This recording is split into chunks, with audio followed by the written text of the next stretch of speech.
माँ बाप की दुआएं। एक किसान था जो बहुत ही मेहनती था। वो अपने खेतों में पूरे जी जान से काम करता था। उसे अपनी मेहनत का फल भी मिलता था। हर बार उसकी फसल दूसरे किसान से बेहतर होती थी।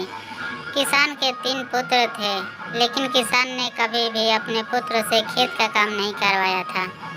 किसान चाहता था कि मेरे लड़के पढ़ लिख कर कामयाब इंसान बने। किसान का बड़ा लड़का कुछ दिन स्कूल जाने के बाद उसका मन पढ़ाई में नहीं लग रहा था। पिताजी के बहुत समझाने के बाद भी लड़का स्कूल नहीं गया और पिताजी के साथ खेतों में काम करवाने लगा। किसान के छोटे दोनों लड़के पढ़ने में होशियार थे। किसान और बड़ा लड़का भी दोनों छोटे लड़कों से कभी काम नहीं करवाने के लिए कहते थे। दोनों लड़के अच्छे स्कूल में पढ़ते थे, लेकिन वे दोनों सामाजिक गतिविधियों से काफ़ी दूर रहते थे। उन्हें सिर्फ अपनी पढ़ाई से ही मतलब रहता था। बाकी सब कुछ उनके लिए बेकार था। समय बीतता गया। दोनों छोटे लड़के पढ़ लिख कर अच्छी नौकरी करने लगे। दोनों ही अलग अलग शहर में नौकरी करते थे।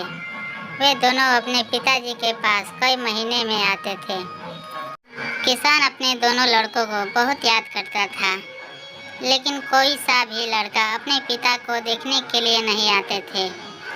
किसान अपने दोनों छोटे लड़कों को की याद में दिन प्रतिदिन कमज़ोर होता जा रहा था। उधर दोनों छोटे लड़के ने अपने लिए शहर में ही अलग अलग मकान ले लिया था और अपनी मर्जी से अपने पिता को बताए बिना ही शादी कर ली।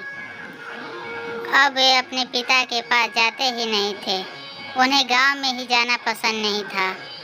वे दोनों भूल चुके थे कि वे गांव में ही खेल कूद कर बड़े हुए थे। किसान का बड़ा लड़का अपने पिताजी की बहुत सेवा करता था। वह पढ़ा लिखा तो नहीं था, लेकिन अपने कर्तव्यों को बखूबी जानता था। उसने अपने भाई के लिए कभी कुछ गलत नहीं कहा। कुछ दिनों बाद किसान की मृत्यु हो गई, लेकिन मृत्यु से पहले वह अपने पुत्रों के लिए एक वसीयत के नाम पर 3 पत्र छोड़ जाता है। वह कहता है कि ये पत्र तीनों लड़कों के लिए एक साथ दिए जाए।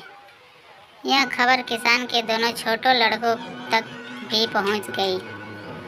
अब दोनों लड़के अपने पिता की संपत्ति के लिए गांव में आ जाते हैं और अपने पत्र लेने की मांग करते हैं।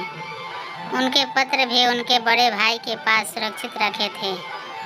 वे दोनों अपने बड़े भाई के पास अपने पत्र लेने जाते हैं, जिन्हें वह पत्र दे देता है। अब दोनों ये जानने के लिए कि पिताजी उनके लिए क्या देकर गए हैं। पत्र को खोलते हैं। पत्र खोलते ही जो उसमें लिखा था उसे देखकर दोनों छोटे लड़के बड़े शर्मिंदा होते हैं। अपने किए पर रोने लगते हैं। उन्हें पत्रों पर लिखा था कि आज तक मैं जिंदा रहा अपने बड़े अनपढ़ लायक बेटे की वजह से, और मैं आज जिंदा नहीं हूँ वो अपने दोनों पढ़े लिखे नालायक बेटों की वजह से। मेरी आधी संपत्ति मेरे बड़े बेटे को दे दी जाए और आधी संपत्ति अनाथ बच्चों के लिए दे दी जाए। ये कहानी हमें बहुत कुछ सिखाती है। आजकल की व्यस्त जिंदगी में हम पैसों के लिए अपने माता पिता को अकेले छोड़ देते हैं, जबकि हमें अपने बुजुर्गों की अच्छी तरह देखभाल करनी चाहिए।